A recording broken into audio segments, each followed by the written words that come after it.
former Barclays capital investment manager and financial analyst Uri Mann. He joins us now to break them all down.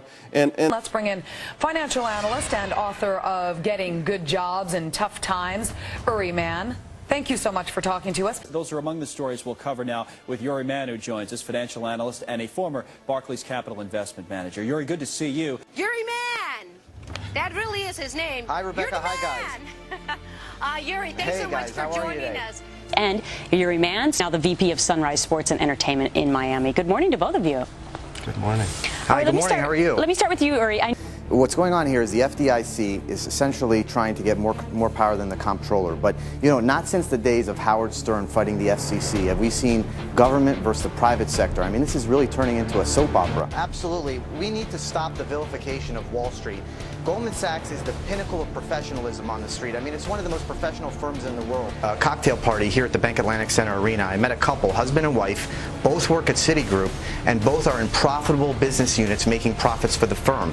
Citigroup needs to be able to compensate these people. But if anyone has been doing something illegal, wait, let me finish. If anybody is doing something illegal, we should prosecute them. But the reality is we have no evidence of anyone doing anything wrong. We shouldn't look at them as a scapegoat. What happens next is suddenly the government is running these companies with some sort of political agenda. You can imagine a scenario that, for example, some demographic group, like let's say senior citizens, doesn't have access to credit cards or debt, and the government says, you know what, Citigroup, you should be making loans to this demographic group. Right. It's unbelievable, the timing of this. I mean, legislation is just coming out now. Do you remember the name Brian Moore? Do you remember the name Brian Moore? No. He was the socialist candidate in the 2008 election. And these are the same people that voted for that guy. You know, well, these are the same people that voted for that guy who are now trying to take down Wall Street. I remember when I participated in the Summer Associate Program and they had all the MBA students memorize their business principles. I made her a cup of coffee, I made her an espresso, and I started thinking to myself in my head, you know, if I didn't go to Starbucks this entire next year, I could save a lot of money. And this phenomenon is happening all across the country. People are staying home to eat, and General Mills is benefiting from this. Business principle number 14 was, I think, you know, honesty and integrity is part of our business. We expect everybody at the firm to have high moral conduct in their business and professional life. Let me finish. Business and professional life. The customers are Apple, the customers are Sony, Panasonic, and this gives them access to those customers. So I think it's a good move. You make a good point, but the reality is those firms didn't make the bet. Goldman Sachs is one of the best managers of risk. I mean, why should we punish a firm that has gone through essentially what is the most difficult financial market in the last 20 years for sure, because it created a tremendous amount of distrust. Goldman Sachs benefited substantially from AIG because the AIG was their counterparty. This reminds me of reading about the Third Reich. You remember, like, Hitler and his cronies were blaming the bankers and ultimately the Jews. Does that sound familiar? I mean, this is just wrong, in my opinion, to try to focus on Goldman, a successful company. This is sort of like, you know, you think about the parents that tell the kids, you know, when school starts, you're not going to be able to watch TV. So they're all spending a lot of time watching TV over the summer because they know they can. So millions of dollars that went to AIG, you know, to save AIG actually ended up in the hands of Goldman Sachs. So the whole system, there's a lot of distrust about what's happened in the past, and people are looking at these bonuses and it makes their blood boil.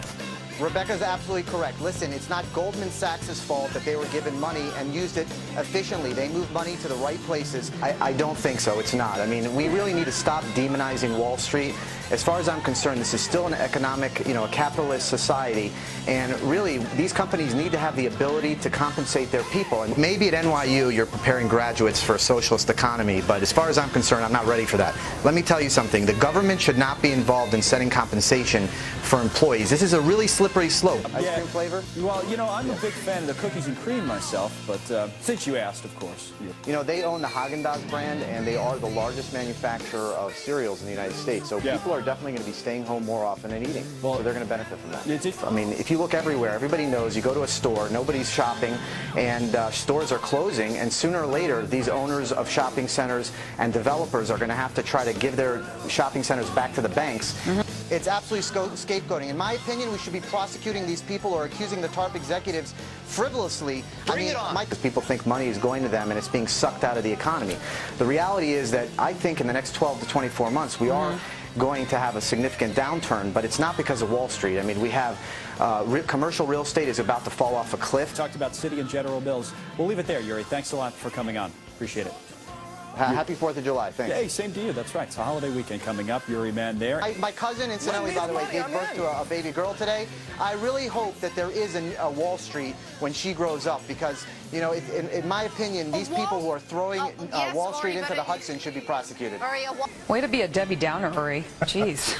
All right. Sorry, Joe. Nice to see you, though. By the way, it's my little brother's birthday today, so I am wishing him a big bonus this year. Oh, okay. Well, it's my birthday, too, so no, I'm only kidding.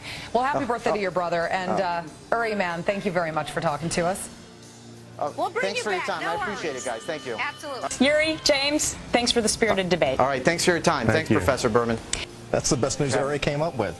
I You put know. it out there that you're not going to CNN. Glad to have you here. Yeah.